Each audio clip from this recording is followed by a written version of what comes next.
kind of saw that we are not liked by everybody. And then I remember when I was 7, we started having the secret police show up at our house. They did it multiple times, and my sister and I were old enough to know that that wasn't a good thing. My brother, he played trumpet in the church since he was a child. And when he was a teenager and a young man, he went to other city to purchase instruments, good instruments to plant bands in churches. And then he became under the secret police radar. They were after him, they stopped him, they threatened him, and he didn't do anything wrong, anything against them, but they label my family as against Romanian government. The secret police, they show up, when we are not home and just inspect our house. And we thought in that time and say, hey man, this is going to install something, devices over here that they will hear what we talk about. I felt like even he will end up in prison, or both of us, and I will live for orphan kids. I remember the secret police coming, and then I remember Mom and Dad telling us that they were going to go on vacation.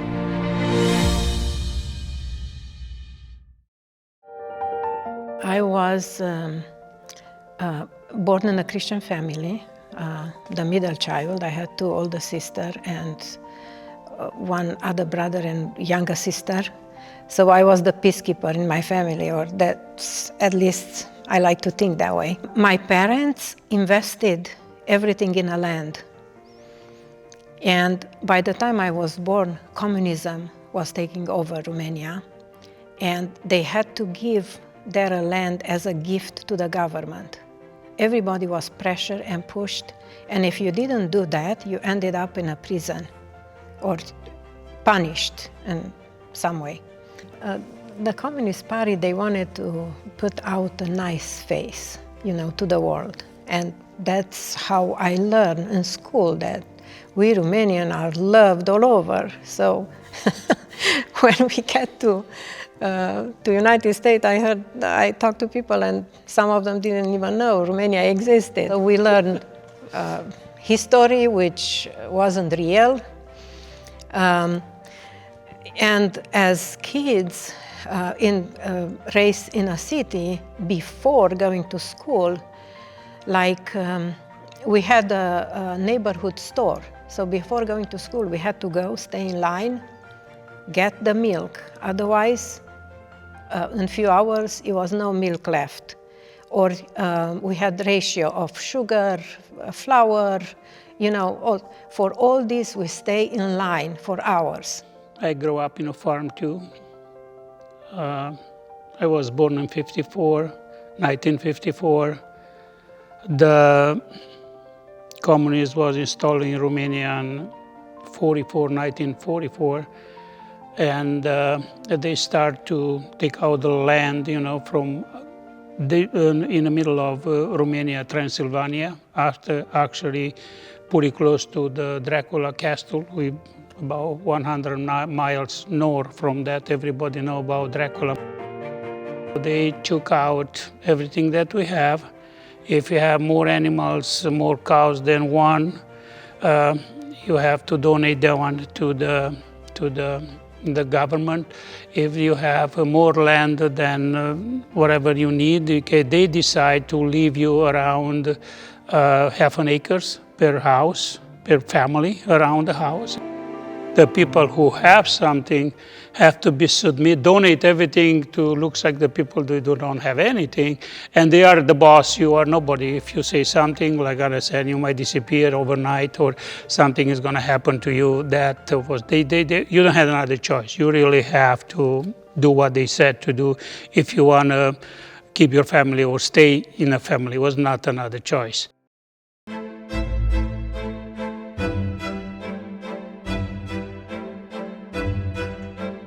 The school in Romania, in special, it's completely different, or not in Romania, in the communist countries, it's completely different than here. You know what I mean?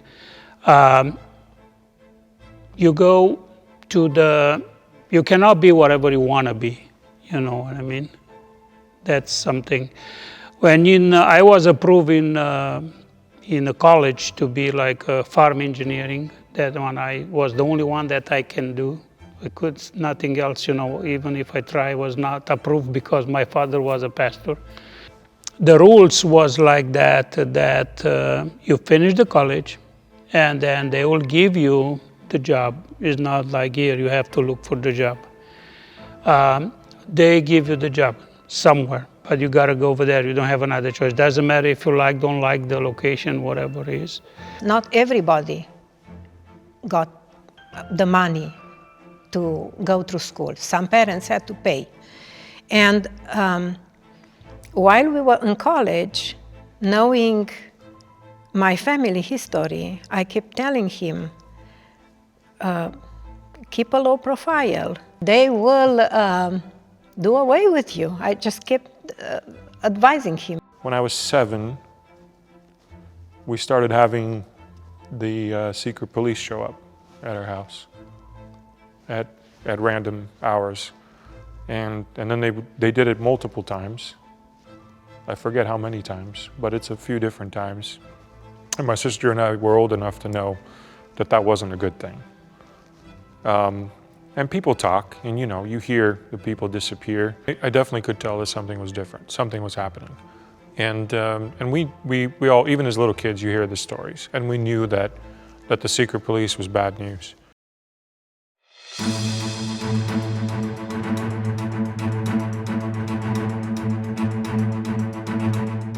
It just happened that one of the specialists work in a big city had a friend who worked for the secret police. And the friend went to a messy divorce. His wife emptied all the house, and he was very disappointed, and he came with his friend just to pass some time of a day, and he came to our company over there. Cornell took them to a place, fed them well, had stories together, and Cornell mentioned that we applied to go to a foreign country and we were not allowed to. And the guy said, I will help you. And you need to leave Romania when my boss is on vacation. Now, it was a little risky for us to trust the guy, but we had no choice, so we did it. And he kept his word. Now, to apply for a passport in Romania will take you months. And years. Or maybe years. Well, when he called Cornell in one evening. Excuse me. He told me to come. No, I never forget about it. He says, if you come May 18,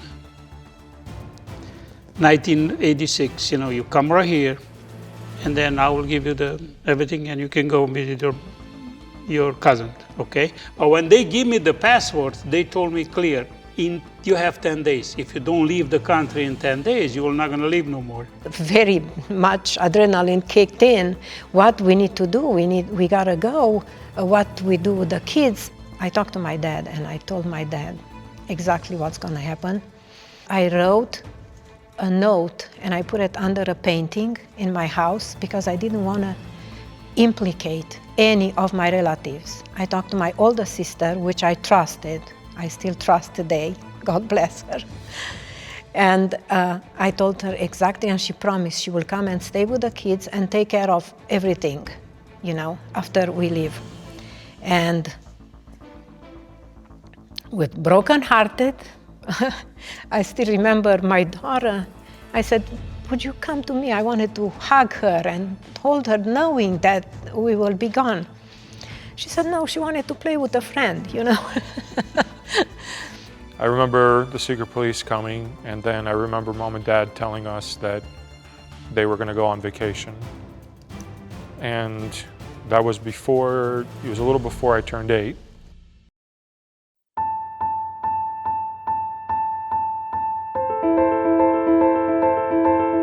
To go in Turkey, you don't have to have any visa from Romania. You can go to Turkey and that's it. And we decide to buy an airplane ticket, and they pick up us and take it to the immigration department over there, and that was the start for. And they pick up our passport, and in 3 days they send us to the refugee camp in Turkey, Istanbul. They send us over there to Greece, and from Greece to Italy, Rome, and in Rome practically after 11 months we have an interview, and finally nice American guys says okay, and after 11 months, almost 12 months, we arrive in this country, and thank God. I want to mention something. When we came from Italy to United States, we had a baby with us. I think it was a special flight because people were dressed in American colors, and when we got to New York, they sing the American hymn, and I didn't know what type of emotion passed through me. I was so impressed that somebody left the country so much. I was impressed of the way they acted, the attitude they had while we were in a flight, and then I thought, this is the first taste of freedom.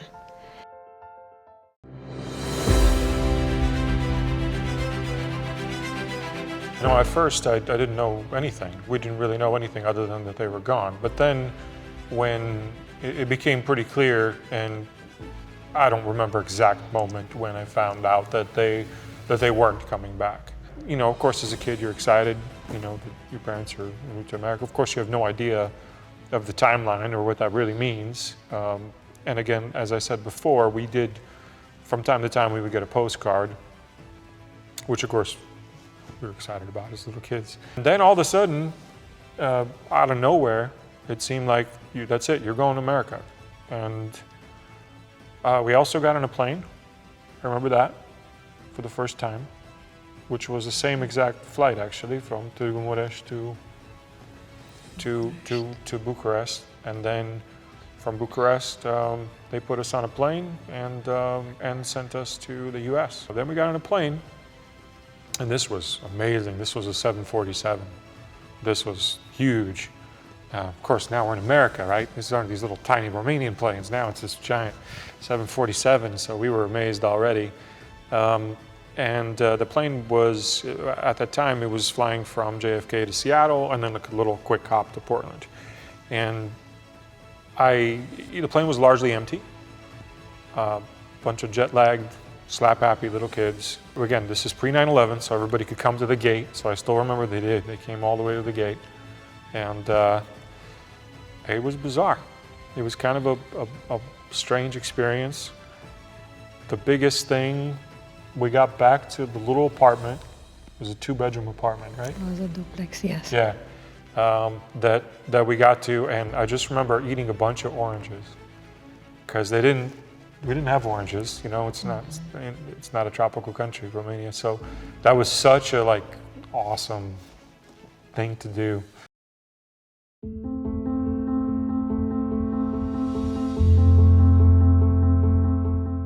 We work hard. Finally, I realized we don't have enough money, so Cornell can bring home enough so we can live comfortable. So I found a job, a janitorial job in the evening. I went to work over there. Then one day he was having an interview for a maintenance job for Reed College, a famous college in Portland, and he got the job. He got the job, and I was praying for another job, and I was applying in few places, and one place called me and they said, you can start on Sunday. And I said, I'm not working Sunday, I'm going to church on Sunday. No matter how little money we had, but God was first. The same week, Reed College called me for a housekeeping position, and double money with the first job I was interviewing for. And I got the job at Reed College, and we were very happy. Took our young kids to a friend, babysitting away to work. And that's how we really started having a stable income in the United States. But hard or easy, we had good days and bad days.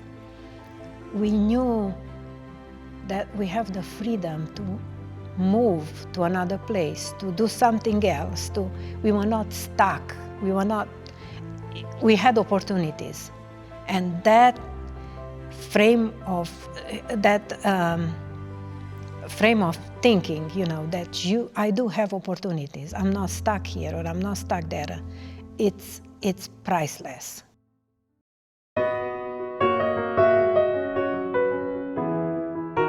Mom and Dad had decided that we were going to move to Phoenix, and I really hated the idea at first, mostly because I had a girlfriend, I had friends, all that stuff, and back in Portland. And anyway, we moved to Phoenix anyway. My sister and I were the first to move here. I believe it was April of '96. We were here for a couple months by ourselves, or a month and a half, or whatever it was, by ourselves. And started getting involved, again, youth group at church, started meeting new friends, met my future wife at that time. We were just friends for about a year, started going back to college, and also got a job. And then we talked about it and we said, well, maybe we should date. So we did, and then a year later, we got married while I was in college. In the meantime, I had gotten a job at American Express. They hired me as a kind of a college part-time gig. And at first, it became full-time pretty quickly. My wife and I got married in '98. In 2001, we had our first daughter, a couple days after 9/11. By the way, I should have been in New York on 9/11. Amex's building is right across the street from the North Tower. I was supposed to be there for an interview, actually, that day. But because my wife was about to give birth, decided not to do that. And so luckily I wasn't there.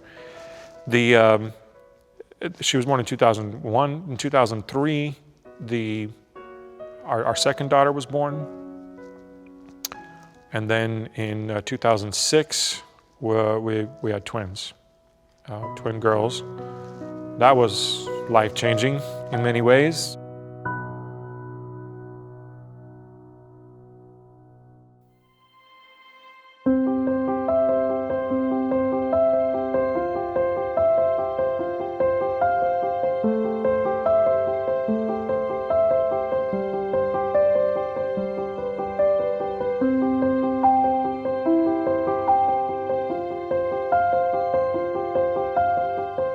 Well, I think the very first thing is to get educated and to really search out what it's actually like to live in a socialist or communist country. In theory, it sounds great, but in practice, it just doesn't work. It didn't work in any continent that they've tried it, right? It didn't work in the USSR, now Russia.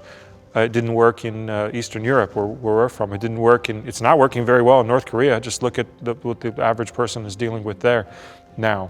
It's not working all that well in China either, especially not if you like your freedom, if you like, especially, well, kids these days, they're online a lot, and China regulates significantly what they can and cannot see, at a minimum.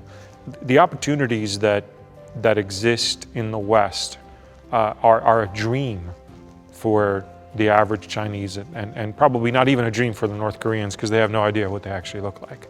But they were a dream for those of us in Eastern Europe. And because of that reason, you see that, obviously my family, you've heard the story, but there's so many others too that risked life and limb to get out and to try to make a better life for their families during that time. By and large, communism simply doesn't work. Socialism doesn't work because inevitably, I forget who said it, but you're going to run out of other people's money. That just happens. You can look at countries that used to be rich that are no longer rich, people that used to have a lot that no longer have a lot. And by the way, that's what led to the downfall of most of Eastern Europe and the USSR. Inevitably, they ran out of other people's money.